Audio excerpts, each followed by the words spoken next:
të tilla ushtarak janë prodhuar pikërisht në Shqipëri.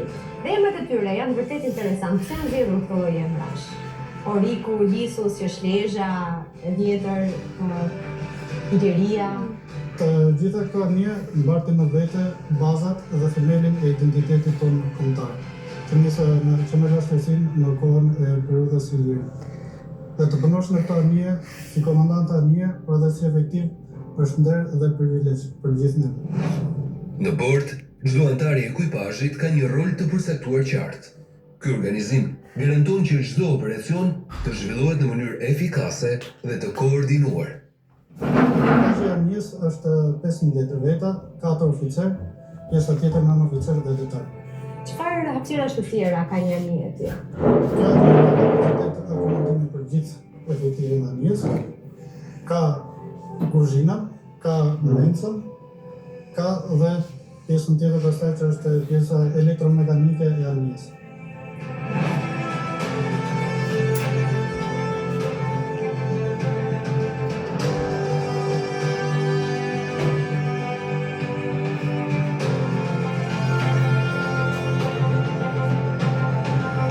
Dhe jemi në kuvertë numër 1. Për çfarë është kjo zonë?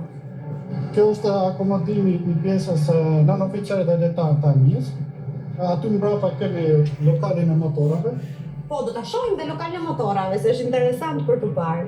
E ndërkohë këtu vazhdon pjesa e akomodimit të detarëve. Sa detar mban kjo anije? Përgjithsisht si ekuipazh?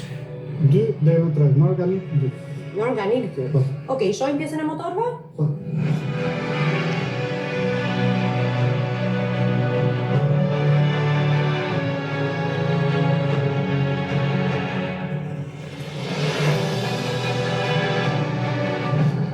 Lokalin e motorave.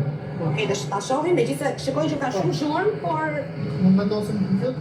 Po. Të jemi në zhurmë.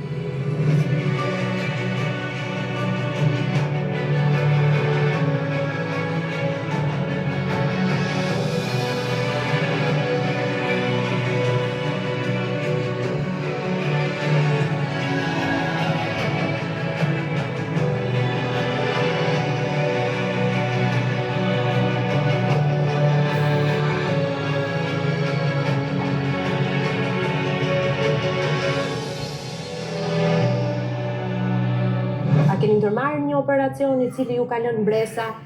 Operacioni që më ka lënë bresa është operacion kërkim shpëtimi SAR, ku një anije skaf i vogël me 3 persona kishte pësuar avari dhe rrezikonte që të përmbytej në veri të lumit të Vjosës. Ishte kohë dimri, nate dhe në të tilla raste është përgjithësi dhe frikë, po të thuash, që kur ke situata të vështira në ato lloj kushte hidrometeorologjike, është frika nëse ti do shkosh në kohë për të dhënë ndihmën e duhur për personat që janë në avari.